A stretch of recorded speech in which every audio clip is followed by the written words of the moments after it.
नाजरीन आदाब, मैं हूँ युसरा और आप देख रहे हैं एमएमसी न्यूज़ इंडिया। नाजरीन, अगर आपने अभी तक हमारे चैनल को सब्सक्राइब नहीं किया तो आज ही हमारे चैनल को सब्सक्राइब करें ताकि आप सच्ची और अच्छी खबरें सबसे पहले देख सकें। नाजरीन, हमारे साथ बात करने के लिए मौजूद हैं डॉक्टर मुमताज़ आलम रिजवी साहब। नाजरीन, आज हम उनसे बात करेंगे अयोध्या में मस्जिद की तामीर के लिए ट्रस्ट कायम किया गया है, ये पूरा मामला क्या है, इस पर हम कुछ खास बातचीत करेंगे। मुमताज़ साहब, माइनॉरिटी मीडिया सेंटर में आपका बहुत बहुत खैर मकदम है। जी शुक्रिया बहुत बहुत। मुमताज़ साहब, ये जो अयोध्या में मस्जिद की तामीर के लिए ट्रस्ट कायम किया गया है, ये पूरा मामला क्या है, इस पर आप रोशनी डालिए। देखिए, ये जो ट्रस्ट बनाया गया है वो सेंट्रल सुन्नी वक्फ बोर्ड उत्तर प्रदेश की तरफ से ट्रस्ट बनाया गया है और ये सुप्रीम कोर्ट की गाइडलाइन की बुनियाद पर बनाया गया है। और अब इस ट्रस्ट ने ऐलान किया है कि हम बहुत जल्द अयोध्या में एक मस्जिद की तामीर करेंगे और सिर्फ मस्जिद नहीं बल्कि वहाँ पर अस्पताल भी होगा और एक सेंटर भी होगा और इस तरीके दो तीन चीज़ों का उन्होंने ये ऐलान किया है कि मस्जिद के साथ हम तालीमी इदारा भी होगा, इस तरीके से हम उसको डेवलप करेंगे और ये 5 एकड़ ज़मीन पर मस्जिद की तामीर की जाएगी। जैसा कि सुप्रीम कोर्ट ने जब फैसला लिया था तो जहाँ एक तरफ राम मंदिर की तामीर की इजाज़त दी थी और फैसला दिया था, वहीं दूसरी तरफ ये भी कहा था कि आप बाबरी मस्जिद के लिए 5 एकड़ ज़मीन अयोध्या में ही देंगे और अयोध्या में ही मस्जिद की तामीर की जाएगी। अभी उस मस्जिद का नाम बाबरी मस्जिद होगा नहीं होगा, क्या होगा, ये सब बहुत सारी चीज़ें हैं, लेकिन वहाँ पे एक ट्रस्ट बनाया गया है और ट्रस्ट का नाम दिया गया है इंडो इस्लामिक कल्चरल फाउंडेशन। तो शायद हो सकता है कि इसी नाम की बुनियाद पर उस मस्जिद का नाम हो। बहरहाल क्या होगा ये हम नहीं कह सकते, लेकिन सेंट्रल सुन्नी वक्फ बोर्ड उत्तर प्रदेश के जो चेयरमैन हैं इस वक्त ज़फ़र फ़ारूकी, उन्होंने ये ऐलान किया है और बाकायदा एक ट्रस्ट बनाया है और उस ट्रस्ट के ज़रिए अब मस्जिद की तामीर की जाएगी, उस पर काम शुरू करने की बात की गई है। ये उस वक्त ऐलान किया गया है कि जब 5 अगस्त को राम जन्मभूमि का भूमि पूजन है और उसमें वज़ीर आज़म नरेंद्र मोदी शिरकत कर रहे हैं और इसके साथ ही अब ये सवाल उठा दिया है असदुद्दीन ओवैसी जो MIM चीफ़ हैं कि ऐसे प्रोग्रामों में, मजहबी प्रोग्रामों में वज़ीर आज़म का जाना मुनासिब नहीं है, वहाँ भूमि पूजन में शिरकत करना ठीक नहीं, ये आइन के ख़िलाफ़ है। बहरहाल ये सवाल उठा है और ये सवाल उठाया जा रहा है, लेकिन मैं समझता हूँ कि ये कोई ऐसी चीज़ नहीं है, लेकिन फिर भी अब ये सवाल आया है और इस तरीके की चीज़ें जो हैं वो सरगर्म हैं। और जैसा कि मैंने कहा कि चूँकि 5 अगस्त तक कोई ना कोई ख़बर सामने आती रहेगी तो ये उसका भी एक हिस्सा हो सकता है। जी मुमताज़ साहब, क्या सुन्नी सेंट्रल वक्फ बोर्ड के इस फैसले से मिल्लत का इत्तिफाक है और अगर नहीं है तो इसकी क्या वजह है? देखिए, इसमें शुरू से 2 ख़ैमों में लोग बटे थे।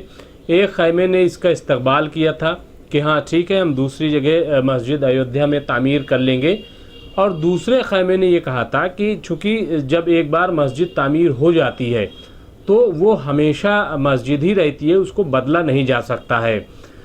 यही बात जो रुकन पार्लियामेंट असदुद्दीन ओवैसी हैं वो भी यही कह रहे हैं कि एक बार मस्जिद बन गई तो फिर उसको मस्जिद ही वो रहेगी, उसको बदला नहीं जा सकता, उसके स्टेटस को बदला नहीं जा सकता।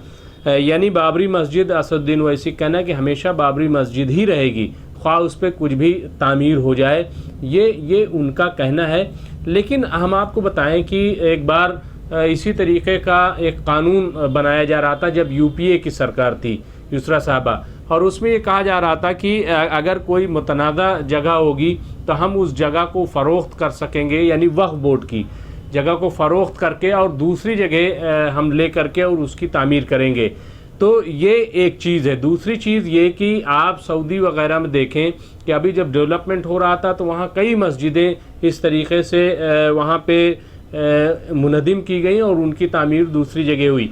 ये मैं बता रहा हूँ कि जो चीज़ें पेश की गई थी अदालत में भी और बहस में भी, तमाम चीज़ें इस तरीके की बहसें आ रही, लेकिन ये सही है कि एक बड़ा तबका, और चूँकि सुप्रीम कोर्ट ने ख़ुद ये बात मानी है कि 6 दिसंबर 1992 को बहुत ही मुजरमाना तरीके से बाबरी मस्जिद को शहीद किया गया। 400 साल पुरानी मस्जिद थी, उस पर तनाज़ा था और कोई स्टे था उस पर। यानी सुप्रीम कोर्ट ने जब इजाज़त दी थी वहाँ पर प्रोग्राम करने की, तो उसमें ये था कि मस्जिद को कोई नुकसान नहीं पहुँचेगा। लेकिन हमने देखा कि यूपी सरकार हो या मरकज़ की सरकार हो, सब तमाशाई बने रहे और मस्जिद शहीद कर दी गई, जिसका एतराफ़ खुद सुप्रीम कोर्ट ने तमाम शवाहिद के साथ किया। तो बहरहाल इसी बुनियाद पे शायद आज भी आप देखें कि लोग अभी भी 6 दिसंबर 1992 को यौम स्याह के तौर पर मनाते हैं और उसको याद करते हैं। तो ये सूरत हाल है। अब ये कौन लोग एक्सेप्ट करेंगे नहीं करेंगे क्या है, ये बात की बात है। लेकिन फ़िलहाल जो है लोग यही कह रहे हैं कि कोई किसी किस्म का तनाज़ा नहीं होना चाहिए, हर चीज़ बहुत ही पुरअमन तरीके से रहनी चाहिए। जी मुमताज़ साहब, क्या ये मसला अब भी बरकरार है जबकि सब सुप्रीम कोर्ट के फैसले को कबूल कर चुके हैं? देखिए, ये बहुत ही खुशी की बात थी कि जब सुप्रीम कोर्ट का फ़ैसला आया तो लोग जानते थे कि ज़्यादती की गई है। लोगों ने यहाँ तक कहा कि ये प्रेशर में लिया गया फ़ैसला है, क्योंकि सबूत कुछ हैं, बहस कुछ है और फ़ैसला कुछ है, इस तरीके की बातें आई थीं। लेकिन इसके बावजूद मुल्क के तकरीबन 20 से 25 करोड़ मुसलमानों ने सब्र का मुजाहरा किया और कहा कि चूँकि हमने पहले ही ये कहा था कि सुप्रीम कोर्ट का जो भी फ़ैसला होगा हम उस फैसले को मानेंगे। अब जबकि सुप्रीम कोर्ट ने ये कह दिया, ये फ़ैसला सुना दिया है कि वहाँ राम मंदिर की तामीर की जाएगी और दूसरी जगह बाबरी मस्जिद की तामीर होगी और अयोध्या में होगी, तो हम इस फ़ैसले को बहरहाल कबूल करते हैं। और यही वजह है कि आपने देखा होगा कि इतना बड़ा फ़ैसला कि जिसको लेकर के बहुत खौफ था, दहशत थी कि न जाने क्या होगा, लेकिन इतना बड़ा फ़ैसला आया और कहीं कुछ भी नहीं हुआ। जबकि हमने देखा था कि 6 दिसंबर 1992 के बाद पूरे मुल्क में फ़िरक़ावाराना फसादात हुए थे और बड़े पैमाने पर लोगों की जानें गई थीं, उसका रिएक्शन भी सामने आया था। तो लेकिन ये मसला जब फ़ैसला आया तब नहीं हुआ। फिर भी मैं ये ज़रूर कहूँगा कि कहीं ना कहीं लोगों के दिल में कसक तो ज़रूर है कि आखिर ऐसा फ़ैसला क्यों किया गया। जब वहाँ कोई सबूत नहीं पाए गए, कोई शवाहिद नहीं मिले हैं, तो फिर ऐसा फ़ैसला क्यों किया गया, ये कहीं ना कहीं मन में है। लेकिन इसी को कहते हैं सब्र, कि सब ने सब्र किया ताकि मुल्क में अमन कायम रहे। तो अब हम सब की यही कोशिश होनी चाहिए कि मुस्तक़बिल में किसी किस्म का तनाज़ा पैदा ना हो कि जिससे अमन को नुकसान पहुँचे। हम सब की यही कोशिश होनी चाहिए। मैं समझता हूँ कि अगर आपने वाकई सब्र का मुजाहरा किया है तो फिर अब इसमें कहीं कोई तनाज़ा पैदा नहीं होना चाहिए, ताकि हमारे मुल्क का माहौल ख़राब ना हो। और ये दोनों तरफ से होना चाहिए, दोनों तरफ से ये बात सामने आनी चाहिए। तो अब 5 अगस्त को भूमि पूजन है, उसके बाद तामीर शुरू हो जाएगी और मैं समझता हूँ कि कहीं किसी किस्म का कोई तनाज़ा पैदा नहीं होगा। जी मुमताज़ साहब, बहुत बहुत शुक्रिया। जी शुक्रिया, बहुत बहुत। नाज़रीन, आज हमारे साथ बात करने के लिए मौजूद थे डॉक्टर मुमताज़ आलम रिजवी साहब।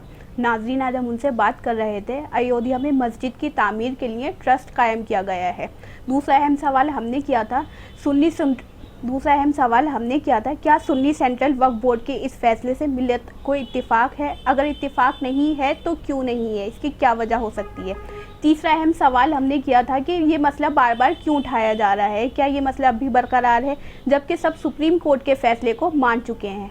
हालांकि सुप्रीम कोर्ट ने माना था कि 6 दिसंबर 1992 को मुजरिमाना तरीके से मस्जिद को शहीद किया गया था। इन तमाम सवालात पर हमने अहम गुफ्तगू की। तो नाज़रीन, हम भी हाजिर होंगे कुछ बड़ी खबरों के साथ। तब तक के लिए हमें दीजिए इजाज़त और देखते रहिए MMC न्यूज़ इंडिया और हमारे चैनल को ज़्यादा से ज़्यादा सब्सक्राइब कीजिए। शुक्रिया। खुदा हाफिज़।